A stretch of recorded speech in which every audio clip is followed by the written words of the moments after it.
Function. तो सबसे पहले समझते हैं फंक्शन होता क्या है।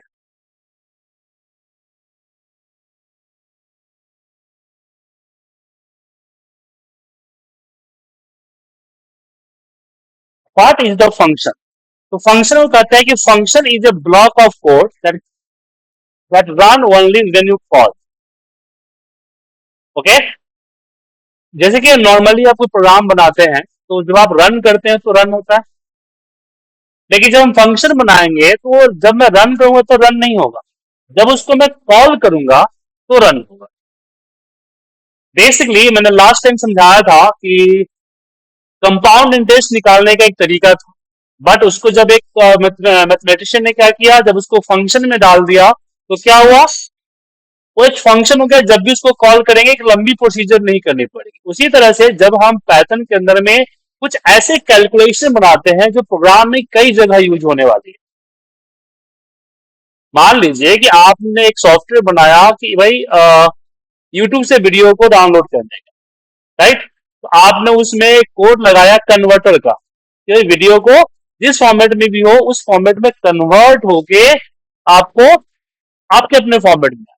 आपने अगर बताया कि भाई एक बार में 20 वीडियो डाउनलोड होगा तो 20 वीडियो को कन्वर्ट करना पड़ेगा, 20 बार उस कोड को या तो लूप के जरिए या फिर नॉर्मली रन करने पड़ेंगे। तो यहाँ पे आपका फंक्शन आएगा कि आप एक बार फंक्शन डिजाइन कर लीजिए, आपको आगे करने की जरूरत ना हो। डिफाइन कैसे करते हैं? तो फंक्शन डिफाइन करने के लिखना पड़ता है DEF फंक्शन नेम, उसके बाद parameters. Parameters it means inputs कि फंक्शन में कितने इनपुट्स होंगे, उसके बाद याद दिया था code block and result return. तो आपके फंक्शन को डिफाइन करने के लिए यूज होता है। अब चलिए एक एग्जांपल मैंने यहाँ पे छोटा सा रखा है कि भाई प्रिंट प्रिंट किसी का नाम अगर मुझको प्रिंट करना है मुझे, तो मुझे एक बार हमने यहाँ पे फंक्शन बना लिए तो इसको हम यहाँ से कॉल कर सकते हैं। तो यहाँ फंक्शन बनेगा, ये फंक्शन क्रिएट हुआ और एक कॉल हुआ। अब इसको जितना बार कॉल करेंगे उतना बार मेरा फंक्शन रन हो। ओके, तो एक सैंपल प्रोग्राम आपके साथ हम करते हैं।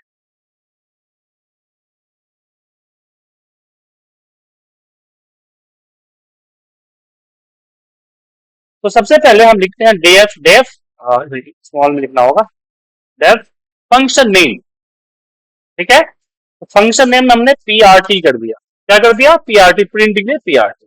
आर्गुमेंट पैरामीटर कुछ है नहीं, देखिए इनपुट्स कुछ फिलहाल देना नहीं। फिर यहाँ पे सेमीकोलन दिए जैसे इफ में करते हैं, एन प्रेस कीजिए। अब यहाँ पे आपका चाइल्ड पेरेंट का सिस्टम है कि भाई आपको यहाँ पे इस तरह से रखना है।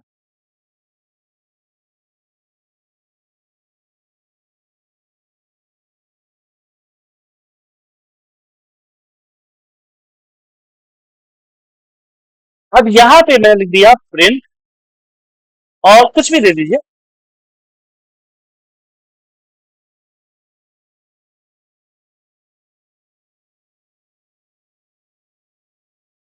ये फंक्शन डिक्लेयर हो। अब मुझे जब भी इसको कॉल करना होगा तो हमें क्या करना होगा? जस्ट PRT और ब्रैकेट ओपन क्लोज। ठीक है, अब जैसे इसको रन करेंगे, यहां तक आ गया। अब मैं इस कोड को चाहे जितना बार लिखूं उतना बार वो वर्क करे। अब इमेजिन कीजिए कि यहाँ एक लाइन था ना, हो सकता है कि यहाँ पे 5-10 लाइन हो, तो ये आपको 10 लाइन को कॉल हम कैसे कर रहे हैं? सिर्फ एक लाइन, सिर्फ एक फंक्शन को कॉल करके। अब इस फंक्शन को लूप में और हर चीज में यूज किया जा सकता है। ठीक है, तो फंक्शन यहाँ पे यही हुआ, यहाँ पे फंक्शन। तो इसमें हमने कोई पैरामीटर नहीं दिया। पैरामीटर को सरल भाषा में बोल सकते हैं इनपुट्स, हमने कोई इनपुट्स नहीं दिया। अब यहां पे आता है फंक्शन विथ पैरामीटर। तो जैसे कि आप देख सकते हैं कि हम एक एडिशन का यहाँ पे एग्जाम्पल दिया है कि दो वर्ड को ऐड करना चाहते हैं, तो नॉर्मली प्रोग्राम्स भी ऐड कर सकते हैं, बट क्या होगा कि इनपुट और आउटपुट का सिस्टम हो जाएगा। एक बार में एक ही हर हर तरह के नंबर्स के लिए हर तरह के प्रोग्राम देने पड़ेंगे। बट यहाँ पे सिंपल हमने देखा ऐड, यहाँ पे डेफ डिफाइन और यहाँ पे एडिशन का फंक्शन का नेम दिया और ए और बी हमारे आर्गुमेंट मतलब कि इनपुट हुए। और फिर यहाँ पे हमने कैलकुलेट किया।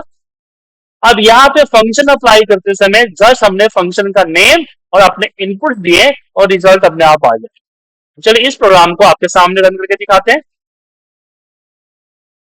तो यहाँ पे हम लिखते हैं डेफ एड ब्रैकेट ओपन। अब यहाँ पे ए और बी जो भी आपके पास नंबर्स है वो ए और बी नंबर्स ले लें। अब हमने यहाँ पे लिखा कि प्रिंट और यहाँ पे नरेशन दे दीजिए कि the sum of A plus B equal to और यहाँ पे कॉमा ए प्लस बी का कैलकुलेशन करें। ठीक है। अब यहाँ पे अब मुझे इस फंक्शन को कॉल करना है तो सिर्फ मुझे लिखना ऐड और इसके आगे हम जो भी हमारा नंबर है 50 प्लस 60 ऐड कर देंगे। और आप इसको कई बार लिख सकते हैं कि ऐड इस बार जो है मुझे 10 प्लस 20 को ऐड करें। फिर यहाँ पे हम लिख दिया ऐड यहाँ पे 30 प्लस 40 को करें। ओके। जब इसको रन करेंगे तो आप यहाँ देखिए कि अलग अलग कैलकुलेशन होके आ रहा है। तो एक प्रोग्राम इसने कई सारे जगहों पे इस्तेमाल किया और ये फंक्शन विथ आर्गुमेंट है, मतलब कि इसके अंदर हमने इनपुट डिसाइड किया। इससे पहले वाले फंक्शन पे हमने कुछ इनपुट डिसाइड नहीं किया। समझ में आया? अब बात करते हैं फंक्शन विथ रिटर्न वैल्यू, क्योंकि हर बार हमने प्रिंट तो नहीं करवाना हो, हमें उसके आगे जाकर और भी सारी कैलकुलेशन करानी पड़ेगी। क्या? तो विथ रिटर्न, तो यहां पे हम करेंगे दैट और यहां पे हमने बोला GRW ग्रोथ, इसमें हमने बोल दिया Q1 एंड Q2। अब यहां पे एक वेरिएबल लेते हैं R equal to in the bracket Q1 minus latest minus बोल दे Q2 minus Q1 divide by Q1 और इसको मल्टीप्लाई बाई 100 कर और इसको हम कर देते हैं रिटर्न। अब जो मैं अपना फंक्शन रिटर्न इसमें लगा है तो मैं डायरेक्ट यहाँ पे GRW को रन नहीं कर सकता, क्योंकि GRW एक रिटर्न कर रहा है रिजल्ट। क्या रिजल्ट कर रहा है? एक रिजल्ट रिटर्न कर रहा है। तो कहाँ स्टोर होगा? उसका स्टोरेज पॉइंट चाहिए ना। पहले वाले कोड में था तो प्रिंट कर रहा था, वो इवेंट हो रहा था, एक्शन हो रहा था, कुछ वैल्यू कैलकुलेट होकर रिटर्न नहीं आ रही थी, बट अगर वैल्यू कैलकुलेट होकर रिटर्न हो रही है तो इसके स्टोरेज एक देना पड़ेगा ना। जैसे हमने P इक्वल टू कर दिया GRW और नंबर डाल दिया। अब इस P को मैं जहां मर्जी यूज करना चाहूं कर सकते हैं, जैसे कि मैंने यहाँ प्रिंट में आपके सामने किया। अब इस रन करते हैं इसको, तो यहाँ पे देखिए 50% है। इसने क्या किया? इसने ग्रोथ निकाला कि क्वार्टर 1 में अगर 150 सेल है, क्वार्टर 2 में अगर 150 सेल है, तो टोटल कितना परसेंट का ग्रोथ। अब इस P की जगह पे मैं यहाँ पे P1 देके कुछ और भी निकाल सकता हूं।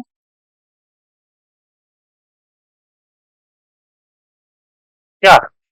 और यहाँ पे P1 को दीजिए,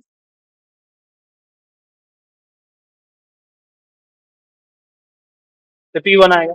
तो कई बार हम कई चीजों को अप्लाई कर सकते हैं। तो हमने फंक्शन के 3 एग्जाम्पल बताया।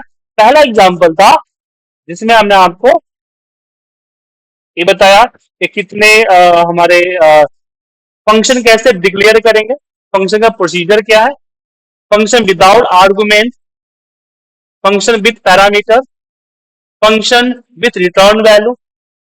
समझ में आया?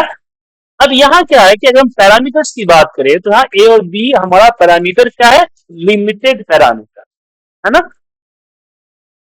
पैरामीटर जो है लिमिटेड है कि 2 डाल सकते हैं, मतलब कि हमने जो फॉर्मूला बनाया, जो फॉर्मूला में यहाँ पैरामीटर दिए हैं वही रिटर्न करते समय पैरामीटर होगा ना। क्या? समटाइम ऐसी कोई पॉसिबिलिटी नहीं है कि कितने पैरामीटर हो सकते हैं, कोई डिफाइन नहीं। क्या? कभी 1 भी हो सकता है, कभी 5 हो सकता है, कभी 15 हो सकता है, कभी 20 हो सकता है। तो इस तरह के अगर हम आर्गुमेंट डिफाइन कर देंगे तो प्रॉब्लम क्या होगा कि प्रोग्राम हमारा लिमिट हो जाएगा। और सारे आर्गुमेंट देने पड़ेंगे। मान लीजिए मैं 5 आर्गुमेंट दे दिया, पर मेरे पास 3 ही है, तो 2 मैनुअली मुझे 0 0 लिखना पड़ेगा, ये तो एरर आ जाएगा प्रोग्राम में। तो यहाँ पे आपको फंक्शन विथ ARG मतलब कि मल्टीपल आर्गुमेंट, स्टार आर्गुमेंट उसको बोला जाता है, मल्टीपल आर्गुमेंट।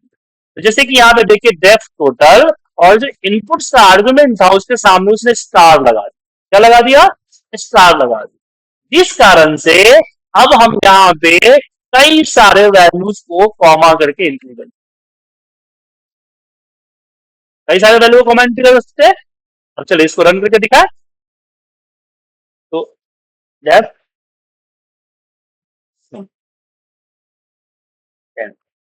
ब्रैकेट ओपन, और हमें स्टार एन कर, और फिर यहाँ पे हम करते हैं रिटर्न सम एन। ठीक है, अब यहाँ पे हम प्रिंट के अंदर में देखिए हम 10 नंबर को सम कर रहे हैं। अब इसको run, आ गया। अब 10 के जगह पे कभी मूड आया कि मैं 5 करना चाहता हूं, तो मैं यहाँ पे 5 ले सकता हूं। हमारा 5 है, समझ में आया? तो स्टार लगाने से क्या हुआ कि आर्गुमेंट आप चाहे जितना डालना चाहो डाल सकते। ठीक है, फंक्शंस के अंदर आर्गुमेंट की लिमिट ना हो। तो ये आपको समझ में आया, defining custom form of function.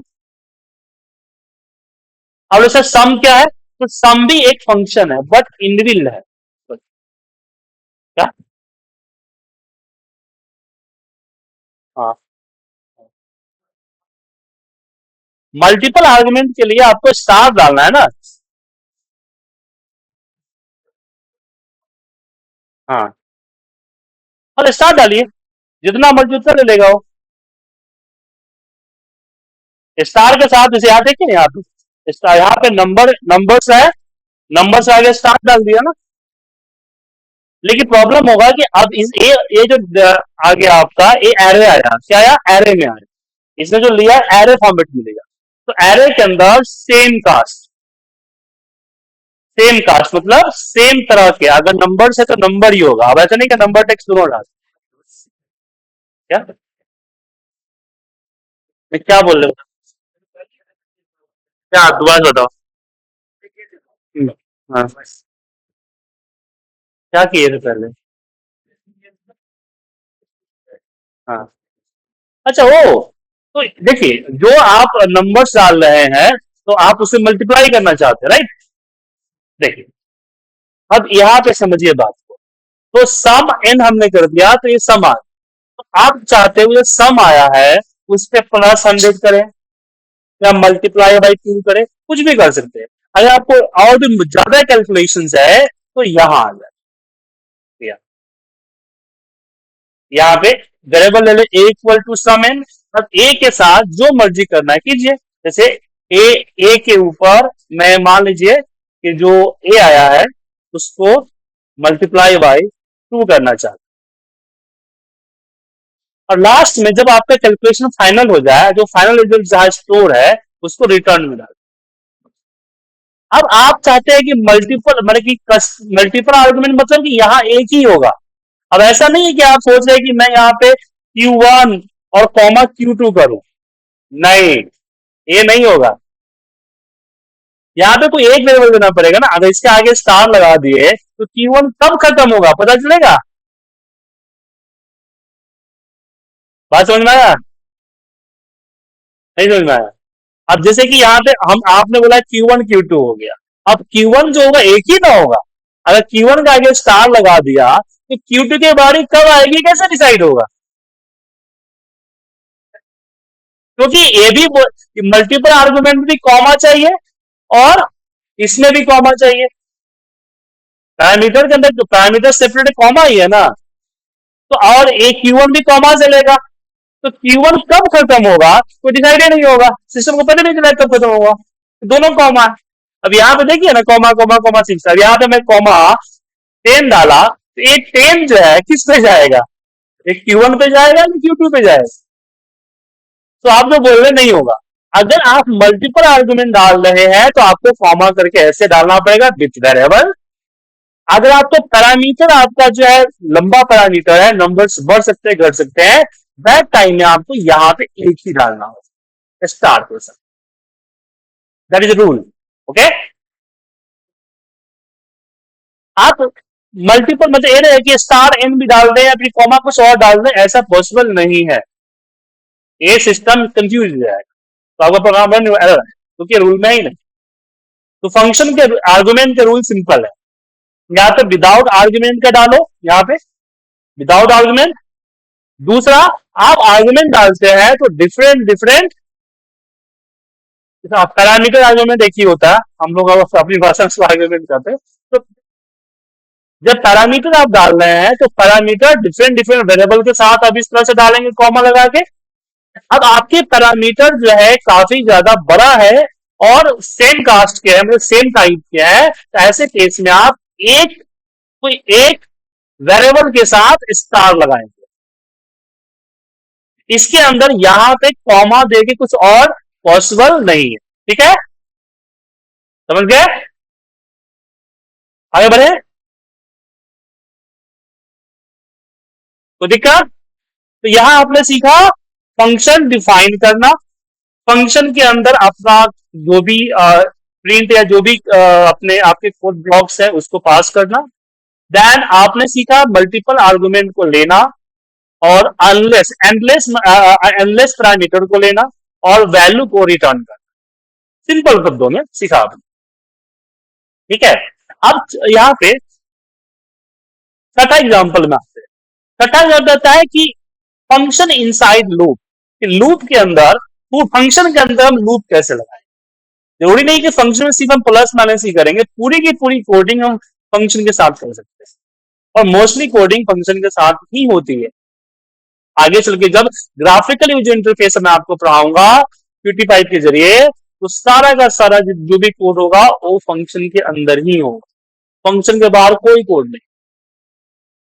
ठीक है, तो यहाँ पे जैसे कि ये हमारा टेबल है कि मुझे यहाँ पे टेबल शो करने हैं, जो मैं टेबल टेबल का फॉर्मूला लगाना चाहता हूँ, फॉर्मूला अप्लाई करते समय जो हम यहाँ पे नंबर दें उसका टेबल शो होगा, मतलब पहाड़ा लिखना। तो चलिए इसकी कोड करते हैं। तो यहाँ पे कोड क्या समझिए, सबसे पहले डिफाइन किया फंक्शन टेबल नेम से और उसके अंदर एन डाल दिया, एन इज अ नंबर। फिर लूप लगाया कि 4 इन रेंज 1 to 11 ताकि 1 से 10 चले, और यहाँ पे प्रिंट किया F N multiply I equal to N multiply, ये जो मल्टीप्लाई हुआ शो होगा और एक मल्टीप्लाई करेगा। ओके, चलिए इसको करते हैं। तो डेफ टीडीएल और यहाँ पे एन ले लिया। अब यहाँ पे हम क्या करेंगे, प्रिंट, प्रिंट के अंदर फंक्शन, फंक्शन लेंगे और फंक्शन के अंदर में हम देंगे यहाँ पे N, sorry sorry sorry, loop तो लगाएंगे हमने, यहाँ पे 4 रेंज आई इन 11 और ये इसे ले लिया। ठीक है, तो यहाँ पे हमने क्या किया, 4 आई इन रेंज, और फिर यहाँ पे अब देखिए यहाँ पे टीबीएल नहीं देंगे, ये लाइनिंग दिख रहा है आपको सर, ये लाइनिंग इसी के अंदर, अगर यहाँ पे कुछ करेंगे तो इसी के अंदर हो जाएगा। आपको एक एंटर मार के यहाँ पे लिखना है ताकि ये आपका जो लाइन है वो लाइन यहाँ पे ब्रेक हो, मतलब कि आप फंक्शन से बाहर निकल गए। अब इसी लाइन के अंदर में लिख रहे हैं तो क्या है, आप इसी फंक्शन के अंदर लिख रहे हैं, इसका ध्यान जरूर दीजिएगा। यहाँ पे हमने 5 का करते हैं, हम यहाँ पे 5 का करते हैं। ठीक है, हो गया।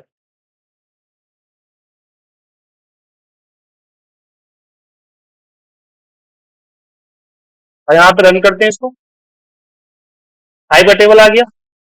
अब चाहते हैं कि नहीं मैं इनपुट दूं तो उस केस में क्या करेंगे, आप यहाँ पे ए लिखेंगे, ए इक्वल टू इंट, इन के अंदर इनपुट बॉक्स, और इनपुट बॉक्स में हमने डाला कि भाई एंटर द मल्टीप्लीकेशन टेबल, और अब रन करेंगे तो आपसे पूछेगा नंबर, तो मैं यहाँ नंबर डालूंगा। यहाँ पे देखिए थोड़ा बड़ा करता हूँ, नंबर डालेंगे।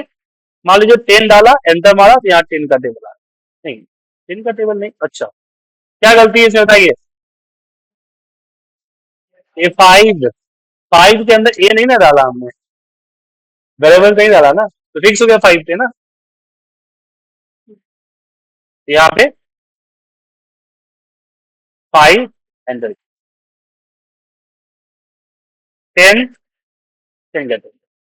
ठीक है, तो यहाँ इस एग्जांपल से आपने समझा कि आपका जो लूप है, इफ है, हर एक चीज को फंक्शन के अंदर में डाला जा सकता है, राइट।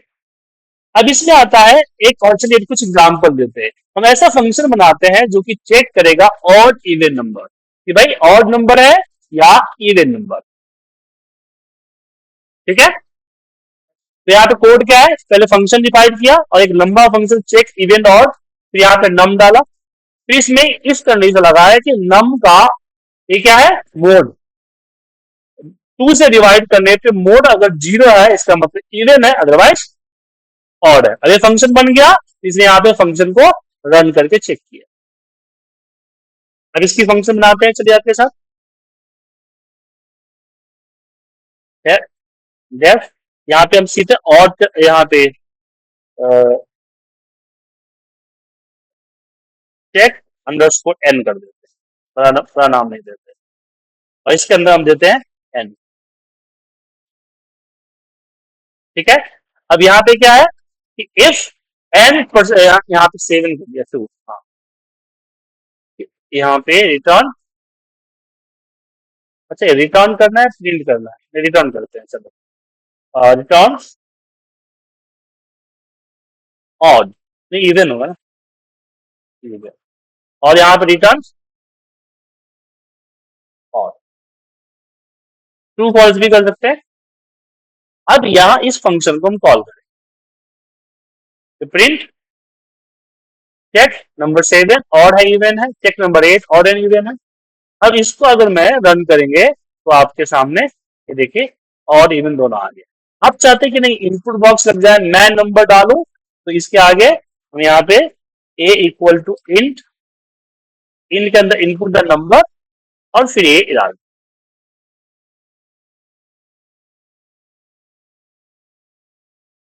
ठीक है, अब इसको रन करते हैं। रन करते समय मुझसे पूछा नंबर, तो मैंने मान लीजिए 12 डाला, तो इवन शो कर रहा है। तो ये सारे चीजें आप जो आपने अभी तक जो भी कोड पढ़ा है उस कोड को फंक्शन में डाल सकते हैं। फंक्शन में डालने से बेनिफिट क्या होगा, उस कोड को कहीं भी रीयूज कर सकते हैं, कहीं भी रीयूज कर सकते हैं। आगे पढ़ेंगे class, class also club of function. जैसे कि आप इंपोर्ट करते हैं ना, पांडाज, मैटप्लोलिब या मैथ, वो सारे क्लासेस है और इन क्लासेस के अंदर में सारे फंक्शंस डले। अभी जो हमने सम का फॉर्मूला लगाया, सम का फॉर्मूला भी एक प्री डिफाइंड फंक्शन है, क्या है, प्री डिफाइंड फंक्शन है। तो प्री डिफाइंड फंक्शन होने से बेनिफिट क्या होगा कि हमें सम के लिए पूरा फिर लूप लगा के एक के अंदर में ऐड करने की जरूरत नहीं पड़ी ना, बना बनाया फंक्शन मिल गया। इसलिए अब चलिए आठवां एग्जाम्पल है, अब आठवां नौवां एग्जाम्पल आप लोग लिखिए, आप लोग इसको ट्राई कीजिएगा। क्या कुछ आप लोग भी तो करें, सब मुझे करवाइएगा, कुछ आप लोग भी तो कीजिएगा। आठवां नौवां एग्जाम्पल आप लोग लिखे और आप लोग उसको खुद ट्राई कीजिए। Function the find factorial and function the reverse in string.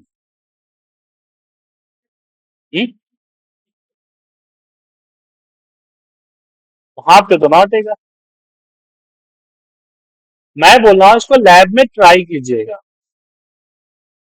Code तो लिखा हुआ है तो उसमें क्या लिखेगा। हाँ, हाँ, ठीक है, वीडियो भेज देंगे, पीडीएफ नहीं भेजते। ठीक है ना, ओके, पीडीएफ भेजने की मनाही है। आगे बढ़े, अब यहां पे देखिए कुछ built in math module function दिख रहा है आपको। अब इसको कुछ ट्राई करते हैं, कुछ आप ट्राई कीजिए, कैसे ट्राई करना है पहले एक बार समझ लीजिए, ट्राई कैसे करना है। तो सबसे पहले आप यहां पे अब जैसे कि ऐसा नहीं है कि मैं p इक्वल टू 20 लिख दिया और मैं यहाँ पे डायरेक्ट मैथ का फॉर्मूला लगा दूं, नहीं।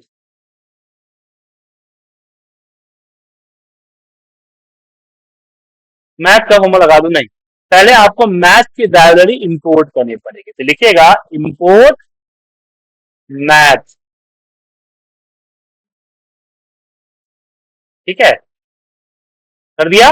अब अगर मुझे इसका प्रिंट करते हैं, प्रिंट, और प्रिंट में मुझे स्क्वायर लगा, स्क्वायर स्क्वायर लगाना है, तो यहाँ पे लिखेंगे math dot S Q R T, 16 का स्क्वायर टी, दिख रहा है आपको? रन कीजिए, ये आपका रिजल्ट आ जाए। अच्छा, इसे ब्रैकेट ओपन, अच्छा हमने ब्रैकेट ओपन क्लोज, ठीक है। अब 16 का इक्वल टू आ गया। तो मैथ जो फंक्शन है उसको इंपोर्ट करने का क्या तरीका है, पहले आप देंगे इंपोर्ट मैथ। क्यों? क्योंकि आपकी आपने प्रोग्राम बनाया, उसमें जो मैथ इंपोर्ट दिख रहा है आपको, एक इंपोर्ट आपको मैथ का दिख रहा है, इसके जितने भी प्रोग्राम, इस पे जब कंट्रोल प्रेस पे क्लिक कीजिएगा ना, ये देखिए दिख रहा है आपको, इस सारा फंक्शन दिख रहा है आपको, दिखा? ये प्री डिफाइंड कोडिंग है। तो ये जब हम इंपोर्ट करते हैं तो पूरा का पूरा कोड आपके प्रोग्राम में इंपोर्ट हो जाता है, आपको लिखने की जरूरत नहीं पड़ती। कंट्रोल के साथ क्लिक किया, तो अभी क्लिक का ऑप्शन नहीं आ रहा है ना, लेकिन जैसे कंट्रोल प्रेस करेंगे, अब जब जाएंगे कर्सर तो क्लिक आ जाएगा। ठीक है, ये होगा। तो ये जो math dot P I Y I देगा, तो ये क्या है, ये आपकी क्लास है, लाइब्रेरी है, लेकिन इसको क्लास कहा जाता है, क्लास में जो आपको पढ़ाऊंगा आज। ठीक है, इस क्लास में इसका इसका बेनिफिट क्या हुआ कि आपके पास बहुत सारे फॉर्मुलेज हैं, तो आप ऐसे एक एक फॉर्मुलेज अगर लगाएंगे फिर करेंगे तो हर में लगाना पड़ेगा। जैसे ग्रोथ का फॉर्मूला मेरा, तो ग्रोथ का फॉर्मूला तो मेरे मोस्टली प्रोग्राम में यूज किया जा सकता है क्या भाई? मुझे प्रीवियस और करेंट जो हमारे पीरियड्स है उसके अकॉर्डिंग मुझे ये पता करना है कि मैं कितना परसेंट ग्रोथ में। जैसे पिछला साल आपका नंबर क्या आया था, इस साल कितना नंबर आया, आप कितना परसेंट ग्रोथ में है क्या? तो ग्रोथ जो है कैसे पता चले? मान लीजिए कि आपका नंबर पिछला साल 25 आया था, अभी 26 आया, तो आपके पास एक पॉजिटिव होना चाहिए ना, एक नंबर ज्यादा आया, तो एक नंबर ज्यादा कहेंगे तो नहीं समझ में आएगा, परसेंटेज में ज्यादा हो जाएगा ना, कि वो एक ज्यादा हो जाएगा, 4% हो जाएगा ना अराउंड। तो आप बोलेंगे ना 4% नंबर पिछला साल ज्यादा आया है क्या? तो ये जो परसेंटेज कैलकुलेशन में आएगा। अब उसके लिए कोडिंग, भले ही मुझे प्रोग्राम तो कोड करना ही पड़ेगा ना, तो हम लोग क्या करते हैं, क्लास बनाते हैं। तो जो इस तरह के प्रोग्राम है वो क्लासेस में डाल देते हैं, इस तरह के फंक्शंस को क्लास में डाल देते हैं। नेक्स्ट टाइम जैसे हमने मैथ कॉल किया, वैसे उस क्लास को कॉल कर लेते हैं। जब क्लास कॉल हो जाता है तो सारे फंक्शन कॉल हो जाते हैं। तो हमें जस्ट, जैसे मैं आपको यहाँ पे स्क्वायरिटी का मुझे जस्ट यहाँ पे कॉल करना पड़ा ना, हमें कोड तो नहीं करना पड़ा ना, ऐसे कि पहले, इससे पहले फंक्शन में क्या किया, मैं पहले कॉल उसकी कोडिंग की, और कोडिंग करके फिर उसको कॉल किया। तो आप प्रोग्राम के अंदर फंक्शन कब बनाते हैं, जब आपका उसके अंदर कई बार यूज करना है, और आपकी ऐसी भविष्यवाणी नहीं है कि बाकी भी प्रोग्राम में, बाकी भी पेजेस में आप इसका इस्तेमाल करोगे, तो यूज करते हैं। लेकिन जब हम ऐसे प्रोग्राम, लिस्ट में प्रोग्राम निकालते हैं कि ये सारे फंक्शंस है, ये मुझे बाकी प्रोग्रामों में यूज करने हैं, तो हम उसको क्लास के अंदर डाल देते हैं, और उस क्लास को जैसे इंपोर्ट मैथ किया वैसे उस इंपोर्ट क्लास करते हैं। ठीक है, तो क्या क्या फंक्शंस है, लगाने का तरीका समझ में आ गया? सिंपल, सिंपल तरीका है। तो सबसे पहला फंक्शन है, अब इसमें फंक्शन एक बार देखते हैं, चलिए। ठीक है, square T, S Q R T, ये स्क्वायर रूट निकालता है। पी डब्ल्यू वाई, पावर, एक पावर निकालता है, मतलब जैसे 10 का स्क्वायर 2, तो 10 डबल स्टार 2 करते हैं ना, वो आपका पावर कर देता है। फैक्टोरियल, ये आपका फैक्टोरियल निकालता है। फैक्टोरियल क्या होता है, पता है सबको? किसी को पता नहीं है? पता है ना, सबको पता है ना? तो फैक्टोरियल निकालता है। उसके बाद यहाँ पे जीसीडी होता है, ग्रेटेस्ट कॉमन डिवाइडर। पता है क्या होता है? कॉमन क्या बोले, महत्तम टाइप का होता है, ग्रेटेस्ट कॉमन डिवाइडर। जैसे 25 को अगर हम डिवाइड करना चाहते हैं, भाई 25 को अगर 25 और मान लीजिए 50 है, 25 और 30 है, 25 और 30 नंबर का सबसे हाईएस्ट कौन है जो दोनों को डिवाइड कर सकता है नंबर? हाँ, 25 और 30 पांच ही है ना, तो ये पांच निकाल दीजिएगा। जीसीडी मतलब हुआ ग्रेटेस्ट कॉमन डिवाइड। दो नंबर के अंदर, दो या दो से ज्यादा नंबर के अंदर ऐसे कितने डिवाइड जो हाईएस्ट कौन हम निकाल सकते हैं। यहाँ पे देखिए 12 और 8 के बीच में 6 निकाला है। फिर आता है टैब, आता है एब्सोल्यूट वैल्यू निकालता है, इसको फ्लोट में कन्वर्ट करता है, एब्सोल्यूट वैल्यू निकालता है। जैसे -7 किया तो उसको 7 कर दिया। एब्सोल्यूट का मतलब होता है कि कई बार वैल्यू नेगेटिव और पॉजिटिव दोनों में मिल सकते हैं, ठीक है ना। तो आपके लिए नेगेटिव, जैसे मान लीजिए कि आपको आपके पापा ने 500 रुपया दिया, दैट इज योर इनकम है। आप मॉल में गए और आपको 100 रुपए का सामान पे 20 रुपए का कैशबैक दिया, तो कैशबैक ऑल्सो योर इनकम। लेकिन जब मॉल बैंक वाला जब आपको ये भेजेगा, स्टेटमेंट भेजेगा, तो उसके लिए तो 20 रुपया वो माइनस है ना, वो तो माइनस से भेजेगा। अब उस डेटा को अगर अपने डेटाबेस में लोड करेंगे तो आपका इनकम प्लस में रहेगा और डिस्काउंट माइनस में रहेगा। लेकिन जब उसका टोटल करेंगे तो दिक्कत हो जाएगी ना, माइनस माइनस हो जाएगा। तो हम टोटल करने से पहले उसको एक्सक्लूड करें। क्या करेंगे? एक्सक्लूड, मतलब कि पॉजिटिव पॉजिटिव रहेगा, निगेटिव पॉजिटिव में आ जाएगा, ये आपका एक्सक्लूड होता है, ठीक है। उसके बाद यहाँ पे आता है सेल। सेल होता है राउंड अप, जैसे कि राउंड अप करता है, अप में राउंड कर देता है। 4/2 हुआ तो 5 हो जाएगा। उसके बाद यहाँ पे आता है फ्लोर। फ्लोर होता है राउंड डाउन। एक आपका राउंड का फॉर्मूला है। राउंड का फॉर्मूला क्या करता है? राउंड करता है। और राउंड का फॉर्मूला मैथ में नहीं है, नॉर्मल फॉर्मूला राउंड यूज कर सकते हैं। तो सेल जो फॉर्मूला हो गया, सिंगल सट आपका राउंड अप करता है और फ्लोर राउंड डाउन करता है। नंबर्स डेसिमल में अगर नंबर है तो आपको राउंड अप करेगा और ये राउंड डाउन करेगा, ठीक है। उसके बाद यहाँ पे ट्रांग आता है, ट्रांगेट करता है, रिमूव डेसिमल, ये डेसिमल्स को रिमूव कर देता है तो इंटीजर में कन्वर्ट। ऐसे इसको इंट में कर देंगे तो कन्वर्ट हो जाएगा। तो इंटीजर में कर आपका ट्रांगेट करता है। लॉग क्या है? ये आपका नेचुरल लॉग निकालता है। उसके बाद आप लॉग 10 करते हैं तो बेस ऑफ 10 की भी यहाँ पे नेचुरल लॉग निकालता है। ये एक्सपी है, एक्सपोन करता है, मैंने कि जैसे कि जो भी नंबर्स उसको आपस में मल्टीप्लाई करके देता है, एक्सपोन कर देता है, ये इसका पावर, ई का पावर एक्स करता है, ठीक है। उसके बाद मैथ साइन, ये साइन जो है आपका साइन थीटा का मान देता है, कॉस कॉस थीटा का देता है, tan tan थीटा का देता है, डिग्री आपका आपका डिग्री निकालता है, और रेडियंस आपका डिग्री के रेडियंस में रेडियंस निकालता है, रेडियंस का मैं डिग्री, रेडियंस का रेडियंस निकालता है। ये आपके मैथमेटिकल इनबिल्ट फंक्शंस है। फोटो खींच लीजिए, लिख लीजिए, सारे को ट्राई करना है आपको, ठीक है। लगाने का तरीका क्या है? लगाने का तरीका सिंपल है। पहले आपको करना है इंपोर्ट मैथ। यहां देखिए, पहले आपको क्या करना है? Import math. उसके बाद आप वैल्यू लिए और आप जो भी लेवल अप्लाई करना चाहते हैं, मैथ डॉट, और जो फंक्शन है वो सारे फंक्शन को आप लिख सकते हैं, math dot square T, math dot GCD, और उसके इनपुट्स दीजिएगा, वो आपको रिजल्ट मिलना शुरू हो जाएगा। चाहे प्रिंट पे कीजिए, चाहे किसी वेरिएबल पे कीजिए, या किसी और फंक्शन के अंदर में कीजिए,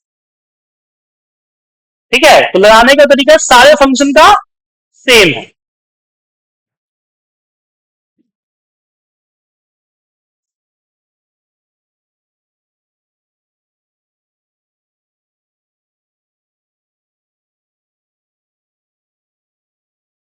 अब यहां पे हम बात करते हैं कि नंबर्स पे तो बात कर लिए मैथमेटिक्स में, लेकिन कुछ स्ट्रिंग पे भी तो बात होना चाहिए क्या? तो आपको स्ट्रिंग के जरिए भी बहुत सारे फंक्शन मिलते हैं। जैसे कि सबसे पहला फंक्शन है, जैसे हमने यहाँ पे वेद कुमार लिखा, तो सबसे पहले तो लेंथ, लेन के अंदर लगाते हैं तो आपका लेंथ आता है। ये सारे फॉर्मूले के लिए आपको कोई लाइब्रेरी नहीं, इनबिल्ट लाइब्रेरी है आपका, आपको लाइब्रेरी कॉल नहीं करना है। जैसे हमने इंपोर्ट मैच किया तो आपको इंपोर्ट स्ट्रिंग नहीं करना है, ये सारे के सारे इनबिल्ट है। फिर इसका एग्जाम्पल के साथ आपको समझाते हैं। जैसे कि मैंने n इक्वल टू, मान लीजिए मेरे बेटे का नाम है देव कुमार सिंह, देव कुमार लिखते हैं गुस्सा होता है। प्रिंट करते हैं इसके अंदर लेन, क्या करते हैं लेन। लेन फॉर्मूला क्या करेगा, ये लेन फॉर्मूला इसका लेंथ देगा, लेंथ मतलब कितना करेक्टर का है, ठीक है। उसके बाद लेन के बाद यहाँ पे और चाहिए, जैसे कि लेन हो गया आपका, आया अब क्या आ गया अपर लोअर। अब मान लीजिए कि मुझे सबको लोअर में डालना है, तो प्रिंट एल डॉट लोअर, वो ये क्या करेगा लोअर केस में कन्वर्ट करेगा, क्या कर देगा लोअर केस में कन्वर्ट कर देगा। अब लोअर है तो अपर भी होगा, तो प्रिंट यहाँ पे एन डॉट अपर, ये अपर में कन्वर्ट कर देगा, किसमें कन्वर्ट कर देगा अपर में, ठीक है।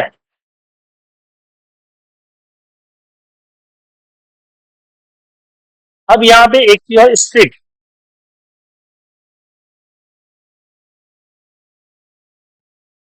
अब यहाँ पे एन डॉट टाइटल भी है, टाइटल केस, टाइटल केस क्या करेगा हर वर्ड का फर्स्ट लेटर बड़ा कर देगा, टाइटल केस कर देगा, ठीक है। हर वर्ड का फर्स्ट लेटर बड़ा कर देगा। उसके बाद यहाँ पे प्रिंट कैपिटलाइज, कैपिटलाइज क्या करेगा, ये आपको कैपिटल कर देगा पहला वर्ड को। तो टाइटल क्या किया हर वर्ड के फर्स्ट लेटर को, और कैपिटलाइज क्या किया जो सेंटेंस के अकॉर्डिंग होता है ना उसके अकॉर्डिंग कैपिटल का। क्या था काउंट, ये नंबर का काउंट देगा आपको कि इसके अंदर कितने कितने है काउंट। एक मिनट, काउंट में हमने ए लिखा है, इसके अंदर हम एन करते हैं, एन को काउंट करके देगा। देखिए वर्ड काउंट करता है, वर्ड नहीं सॉरी लिस्ट के अकॉर्डिंग, लिस्ट में लगाते हैं count, N dot count, N अभी तो यहाँ पे टेक्स्ट है ना, अगर लिस्ट होता तो वो काउंट कर देता, ठीक है। अब यहाँ पे बात करते हैं स्प्लिट, तो प्रिंट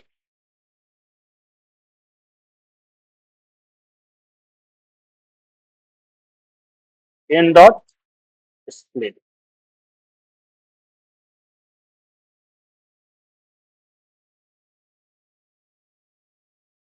ठीक है। अब एन डॉट स्प्लिट हुआ ना, अब इसको यहाँ पे काउंट क्या रखते हैं, अब देखिए काउंट एन, अच्छा ओ, ओ, ओ, ए,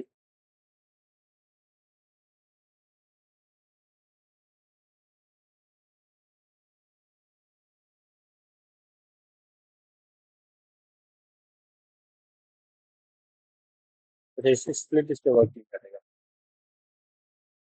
तो स्प्लिट क्या करता है हर वर्ड को अलग अलग कर देता है। रिप्लेस है कि कुमार को अगर हम यहाँ पे राज कर दें तो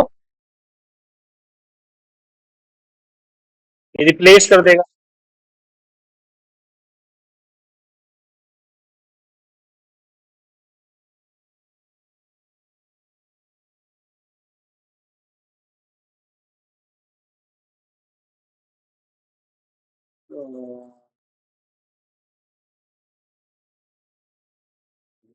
इसी को रन करते हैं। देखिए देवराज सिंह हो गया, तो इसमें फाइंड करना है आपको, तो फाइंड कर सकते हैं, फाइंड करके बताएगा कुमार किस इंडेक्स पे है वो बताएगा इंडेक्स नंबर।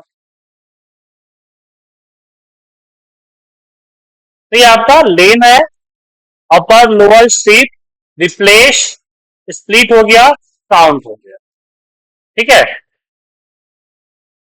ये आपका टेक्स्ट का फंक्शन। इसके अलावा और फंक्शंस है जैसे मैंने अभी लगाया है ना, उस फंक्शन को आप अप्लाई आप कर सकते हैं, ठीक है।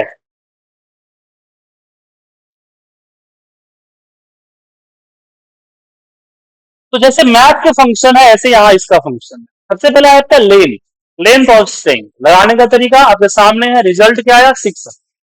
लोअर वो कन्वर्ट करता है लोअर केस में, लगाने का तरीका देख सकते हैं यहाँ पे, आपका जो टेक्स्ट है यहाँ पे सिर्फ टेक्स्ट हेलो ले रखा है, इसके जगह पे आप डायरेक्ट अपना वेरिएबल ले सकते हैं। उसके बाद यहाँ पे आता है आपका अपर के कन्वर्ट अपर केस, आपका अपर टाइटल, टाइटल कैपिटलाइज मतलब कि जो भी इसका पहला वर्ड कैपिटल करेगा। उसके बाद आता है is strip, remove the space left hand से, तो इज स्ट्रिप क्या करता है नहीं, इज स्ट्रिप नहीं ऐसे, माफ कीजिएगा, एल स्ट्रिप, छोटा एल है ना, आई दिख रहा है, एल स्ट्रिप। तो एक ट्रिम का फॉर्मूला होता है, स्ट्रिप का मतलब होता है कि जो लेफ्ट साइड से अनवांटेड स्पेस होता है, जैसे पहले आपने स्पेस लिखा फिर नाम लिख दिया, अनवांटेड स्पेस, तो स्पेस की जरूरत वहां नहीं है क्या। जैसे आप ये देखिए, आप किसी ने, आपने इनपुट बॉक्स में आपने मांगा कोड, इनपुट बॉक्स में किसी ने नाम मांगा, तो उसने क्या किया कि पहले दो स्पेस दे दिया, उसके बाद उसने अपना नाम। अब ये नाम जो है आपके जो डेटाबेस के नाम से तो मैच नहीं होगा, क्योंकि डेटाबेस में क्या है, डेव है सिर्फ, और उसने क्या डाला, दो स्पेस और फिर डेव, और स्पेस आपको दिख नहीं रहा, समझे, तो यहां पे दिक्कत हो जाएगा। तो हम लोग क्या करते हैं कि जब मैच करने से पहले एल स्ट्रिप कर देंगे, तो लेफ्ट साइड से जो स्पेस है उसको रिमूव कर देगा, मैंने स्पेस को रिमूव नहीं करेगा, ऐसा नहीं देव कुमार लिखा हुआ है तो कुमार का स्पेस जो है ई रिप्लेस कर देगा, नहीं, लेफ्ट साइड में जो फालतू में लगा हुआ है उसको रिमूव करेगा। आर स्ट्रिप क्या करता है, राइट साइड में जो लास्ट में अगर मान लिखने के बाद किसी को लिखना था सुजीत कुमार सिंह, तो सुजीत कुमार स्पेस और सिंह नहीं लिखा उसने, तो कुमार के बाद स्पेस आ गया ना, तो स्पेस भी एक करेक्टर है, तो आगे चल के जो आप उसकी मैचिंग करेंगे, ढूंढेंगे उसको या आप उसको फिल्टर लगाएंगे, वो तो मैच नहीं होगा, होगा मैच, नहीं होगा ना। तो ऐसे केस में ये आपका आर स्ट्रिप से करते हैं, रिप्लेस किसी वैल्यू को किसी अनदर वैल्यू से रिप्लेस कर सकते हैं, स्प्लिट उस सारे वर्ड को तोड़ के अलग अलग कर सकते हैं, उसके बाद फाइंड किसी भी एक वर्ड को फाइंड कर सकते हैं, इंडेक्स किसी भी वर्ड का नंबर ढूंढ सकते हैं, काउंट करना, start with, check the start with, जैसे कि अगर कोई सेंटेंस लिखा हुआ है उसमें आपको शुरुआत करना है कि पहले उसने हाय लिखा है कि नहीं लिखा, तो ये आपका स्टार्ट विथ एंड विथ होता है। इज अल्फा, ये चेक करेगा कि इसके अंदर लेटर्स है कि नहीं, इज डिजिट, ये चेक करेगा कि इसके अंदर ओनली डिजिट्स है कि नहीं है, टेक्स्ट फॉर्मेट में है बट डिजिट में है कि नहीं, जैसे कि आपने इनपुट बॉक्स से कोई इनपुट ले रहे हैं, राइट, आप इंश्योर करना चाहते हैं कि अगर उसने नंबर अगर इनपुट किया है तो उसको हम कन्वर्ट कर लेंगे इंट लगा के, अगर उसने टेक्स्ट दिया है, एंट्री किया है, तो फिर उसको हम टेक्स्ट वाले में डाल देंगे, तो उसके लिए चेक करना पड़ेगा ना, तो आप इज अल्फा और इस चीज चेक करेंगे इस कंडीशन से, फिर उसी हिसाब से डिसीजन लेंगे आप, ठीक है ना। इज स्पेस, ये क्या करेगा, स्पेस डाल देगा, ओनली स्पेस कर देगा, तो ये आपके क्या है, पाइथन के इनबिल्ट स्ट्रिंग फंक्शन है, ओके।